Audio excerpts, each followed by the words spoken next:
Welcome children. आज हम लोग पढ़ेंगे रबर उद्योग के बारे में। रबर जो है वो क्या है, एक पौधे से हम लोग लेते हैं जो आपका नेचुरल रबर है, प्राकृतिक रबर, ठीक है। और वो जो है हमारे इक्वेटोरियल रेन फॉरेस्ट, मतलब हमारे एक वर्षा वन का पौधा है रबर पौधा। और ये रबर का पौधा जो है बेसिकली पहले अमेज़न बेसिन में, अमेज़न के जंगलों में यह पाया जाता था। पहले जो है इसे पेंसिल से लाइन रेखाएं खींचने पर पेंसिल के चिन्हों को मिटाने के रूप में इसका प्रयोग किया जाता था। फिर चार्ल्स मैकिन्टोश नामक एक व्यक्ति ने सबसे पहले रबर का प्रयोग क्या बनाने में किया, वाटरप्रूफ कपड़ा बनाने में रबर का प्रयोग किया। फिर 1885 में क्या हुआ, टायर के निर्माण में रबर का प्रयोग हुआ। तब से मोटर कारों में रबर के टायरों की मांग बढ़ती रही है। वर्तमान में रबर एक बहुउद्देशीय वस्तु बन गई है जिसका प्रयोग वाटरप्रूफ कपड़ों में किया जाता है। टायर, ट्यूब, जूतों, इंसुलेटिंग, इवन आपके जो रबर बनते हैं, ठीक है, कॉस्मेटिक्स बने, बहुत जगह इसका प्रयोग किया जाता है, ठीक है। अच्छा, रबर क्या दो तरह के होते हैं। एक होता है आपका प्राकृतिक या नेचुरल रबर, जिसको हम लोग पेड़ों के लैटेक्स से, जो पेड़ों से जो सफेद रंग का दूध निकलता है जिसको कि लैटेक्स कहते हैं, LATEX, लैटेक्स, तो उससे बनाते हैं।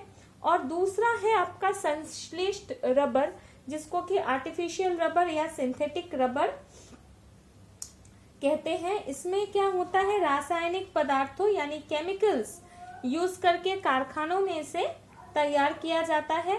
और आजकल क्या है, केमिकल रबर का मांग जो है, या उपयोग बोलिए, मांग बोलिए, या उत्पादन बोलिए, प्रोडक्शन, ये बहुत तेजी से बढ़ा है। अच्छा, अब हम लोग देख लें कि रबर की किस्में कितने स्पीसीज के रबर होते हैं, ठीक है। तो बेसिकली 4 स्पीसीज के रबर होते हैं। पहला है हेविया ब्रासिलियंसिस या पारा या ब्राजील रबर, ये बेस्ट क्वालिटी का रबर होता है। दूसरा आपका है मेक्सिको या कैरेबियन, या इसे कैस्टिलोवा इलास्टिका भी कहते हैं। तीसरा है लैंडोल्फिया या पश्चिमी अमेरिका या अफ्रीकन रबर। और चौथा है फिक्स इलास्टिका या भारतीय या असमी रबर, चूंकि ये असम में होता है इसलिए असमी रबर, ठीक है। और ये जो आपका असमी रबर है ये आपका सबसे घटिया किस्म का रबर होता है। हम लोग रबर उद्योग के बारे में पढ़ेंगे तो सबसे पहले हम लोग मलेशिया के रबर उद्योग के बारे में पढ़ेंगे। तो उत्पादन की दृष्टि से विश्व का थर्ड लार्जेस्ट प्रोड्यूसिंग कंट्री है। विश्व का तीसरा सबसे बड़ा रबर उत्पादक देश है मलेशिया, और यह जो है विश्व का 60% रबर का उत्पादन करता है, ठीक है। और यहाँ पे मैं एक चीज गलत बता दी, 60% रबर का उत्पादन नहीं करती है, 60% भाग में, मतलब कुल मलेशिया की जो कृषि भूमि है, कुल कृषि भूमि जितनी है मलेशिया का, उसका 60% ऑफ लैंड, ठीक है, माने 60% ऑफ एग्रीकल्चरल लैंड में सिर्फ रबर की खेती होती है। माने आप लोग सोचिए, मलेशिया में जितनी भूमि है, जितनी भूमि पर कृषि की जाती है, उसके 60% पर सिर्फ और सिर्फ रबर की कृषि होती है, ठीक है। तो इसको देख के हम लोग समझ सकते हैं कि वहां पे रबर उद्योग कितना ज्यादा विकसित है। तो मलेशिया में रबर उत्पादन के 6 प्रमुख क्षेत्र है।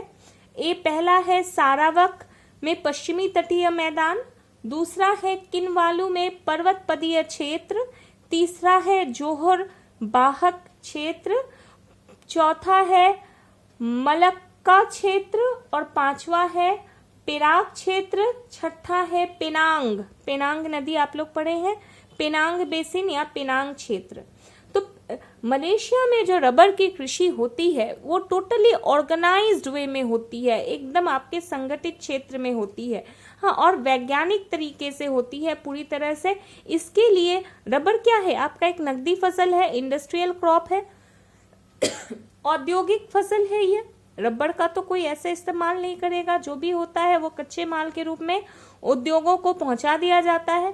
तो रबर के उत्पादन के लिए मलेशिया में एक IMP इंडस्ट्रियल मास्टर प्लान, जिसको कि औद्योगिक मास्टर प्लान कहा जाता है, इसको बनाया गया और उसी अनुसार संगठित क्षेत्र में माने ऑर्गेनाइज सेक्टर में जो है रबर उगाया जाने लगा। और इसके परिमाण स्वरूप क्या हुआ कि 1990 में रबर का उत्पादन था आपका 18,75,092 टन, जो बढ़कर के 2007 में हो गया 57,92,048 टन। मतलब आपका 5 गुना, लगभग 5 गुना 1990 से 2007 में, मतलब कितने साल में, 17 साल में जो है 5 गुना रबर के उत्पादन में वृद्धि हुई है। ठीक है, ओके। वर्तमान समय में मलेशिया, चीन, संयुक्त राज्य अमेरिका, जापान तथा भारत के बाद विश्व का 5वां रबर उपभोक्ता देश है मलेशिया। रबर के इस व्यापक उपयोग के कारण रबर उत्पादों के निर्यात में भी यहाँ उल्लेखनीय वृद्धि हुई है। मलेशिया के बाद जो नाम आता है वो है ब्राजील का। ब्राजील के रबर उद्योग के बारे में पढ़ेंगे। और ऐसा कहा जाता है कि 90 साल पूर्व 90% विश्व का रबर जो है ब्राजील से ही आता था। लेकिन क्या हुआ, धीरे धीरे ब्राजील के उत्पादन में बहुत गिरावट हो गई और 1949 मतलब 1949 में सिर्फ 2% रबर का ही यहाँ पे उत्पादन होता था। ब्राजील के अमेज़न बेसिन में 3 प्रकार के रबर के पेड़ पाए जाते हैं। यहाँ का मुख्य उत्पादन क्षेत्र आपका क्या है, अमेज़न बेसिन है। ठीक है, और यहाँ के अमेज़न बेसिन में 3 प्रकार के वृक्ष पाए जाते हैं, बलाता, कास्तिलोविया और हेविया। ठीक है, 3 प्रकार के वृक्ष यहाँ पे पाए जाते हैं। इसके अतिरिक्त एक्रे रोडेंजिया और पारा रबर, जो बेस्ट क्वालिटी का रबर है, इसका भी उत्पादन यहाँ पर किया जाता है। ठीक है, रबर के अनेक नवीन फार्म माने नए नए फार्म विकसित किए जा रहे हैं। और अमेज़न नदी घाटी में मानोस एक जगह है जो रबर एकत्रित करने का प्रमुख केंद्र है। ब्राजील सरकार अब क्या कर रही है, रबर के प्लांटेशन पर जोर दे रही है। मतलब रबर के बागान पर, रबर प्लांटेशन, आप लोग बागाती कृषि पढ़े हैं, तो रबर प्लांटेशन पर जोर दे रही है। मतलब किस तरह से साइंटिफिक वे से कृषि करके रबर का उत्पादन बढ़ाया जाए। ब्राजील प्रति वर्ष 53,400 मीट्रिक टन प्राकृतिक रबर ही वनों एवं नवीन रबर के बगीचों से प्राप्त करता है, जबकि उसकी वार्षिक मांग लगभग 350,000 टन की है। तो इसमें से क्या होता है, 30 से 36,000 टन कृत्रिम रबर एवं लाइलॉन के रूप में इसकी मांग को पूरा करने के लिए प्राप्त होता है। फिर भी अपने यहाँ के निरंतर बढ़ते हुए मोटर वाहन एवं अन्य औद्योगिक इकाइयों की मांग की पूर्ति हेतु उसे क्या करना पड़ता है, 260 से 270,000 टन रबर का प्रति वर्ष आयात करना पड़ता है। और इस आयात का अधिकांश रबर का उपयोग क्या होता है, मोटर गाड़ियों और दुपहिया वाहनों के टायर ट्यूब बनाने में ही खर्च हो जाता है। ठीक है, अच्छा, अब ये तो ब्राजील के रबर उद्योग के बारे में देख लिए कि ब्राजील की जितनी मांग है उतना रबर ये लोग तैयार नहीं कर पाता है। ठीक है, अब हम लोग देखेंगे कि सिंथेटिक रबर के बारे में। सिंथेटिक रबर क्या है, सिंथेटिक रबर जो हम लोग लैब में, इंडस्ट्रीज में, ठीक है, केमिकली तैयार किया जाता है, उसको सिंथेटिक रबर या कृत्रिम रबर कहते हैं।